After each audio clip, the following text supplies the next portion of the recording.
புதிய பாராளுமன்ற கட்டிடத்துல நம்மளுடைய செங்கோல் நிறுவப்பட்டு தமிழர்களுக்கு கௌரவம் அளிக்கப்பட்டதுன்னு சொல்றாங்க.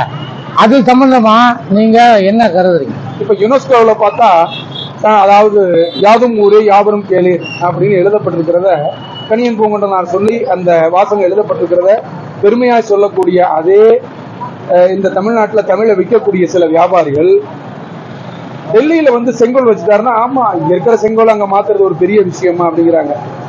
அது அரசு அதனுடைய அதிகாரப்பூர்வ இதழ்னு ஒண்ணு இருக்கு, அந்த கெசட்ல போடாம அவர் மாத்தி இருந்தா அது ஒரு சாதாரண செயல்.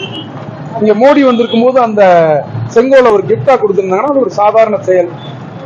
இந்திய நாட்டினுடைய இறையாண்மைக்கு ஒரு மரியாதை கொடுக்கக்கூடிய கட்டிடம்னா நம்ம நாட்டை பொறுத்த மட்டும் ரெண்டு தான்.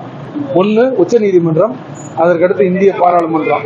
அந்த இந்திய பாராளுமன்றத்துல தமிழுக்கு செல்லும் இடத்துல எல்லாம் தமிழர்கள் நம்ம கூட கத்துப்புட்டு ஆங்கிலத்துல பேச விரும்பினாலும் அவர் தன்னுடைய மாத்திருபாஷைன்னு சொல்லக்கூடிய ஹிந்தியிலையும் அந்த மாத்திருபாஷைக்கே அன்னையா இருக்கக்கூடிய மொழின்னு சொல்லிட்டு செம்மொழியை உண்மையா மதிக்கிறவர் தலைவர் மோடி அவர்கள். அந்த செங்கோல் அங்க வச்சு தமிழருக்கு மிகப்பெரிய கௌரவத்தை சேர்த்திருக்கிறாரு.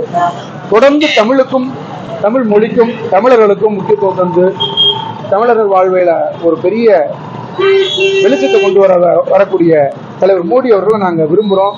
அடுத்தும் அவர் தான் வரணும். அவர் உயிருள்ள காலம் வரை இந்த நாட்டினுடைய பிரதமராக இருக்கணுங்கிறது எங்களுடைய பேரவா.